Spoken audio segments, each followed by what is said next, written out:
Sabi niya dito, I don't see any reason to chase an ex and ask for an explanation as to why he or she cheated. Pertaining to the clip video, he just promoted to choose self-love rather than asking for reasons. I do not see the narrative of disposable relationships from it. Now, ganito kasi yan.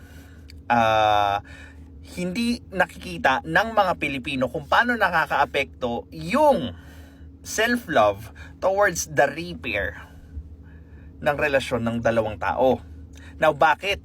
Kasi unang-una, yung gap, there's a gap doon sa mag-partner once an infidelity have had happened.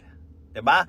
Ngayon, kung yung gap na yon ay walang mag-aayos or yung self-love na ginawa nung partner na naiputan, 'di ba?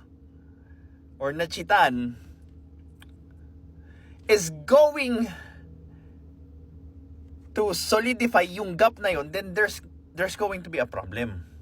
'Di ba? If that gap is made to fix what had happened, then that's fine. I'm all for it.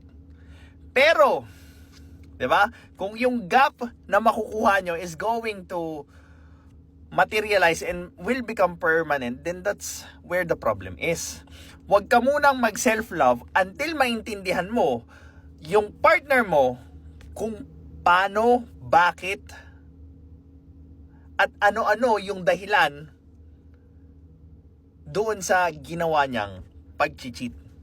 Ngayon, ang isa sa hindi na-realize ng mga Pilipino when it comes to self-love is that yung self-worth na tinatawag ng karamihan ng mga bagong generations ngayon is yung nagpapataas ng walls ng individual, lalo na doon sa nagawan ng mali, na imbes na maayos kagad yung problema because nagkaintindihan na nga, what would happen is magpapataas ng value yung tao na chitan, at what's worse is pahihirapan niya yung tao,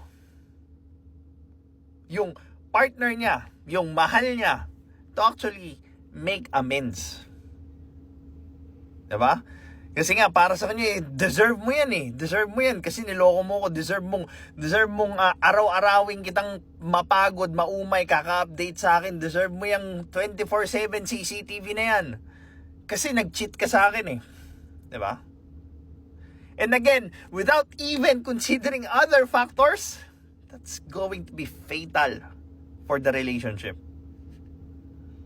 Most people do not realize that the victim of the affair is not always the victim of the relationship. And once i-consider ng tao yan, maybe, just maybe, you would go easy on the person that actually made a mistake.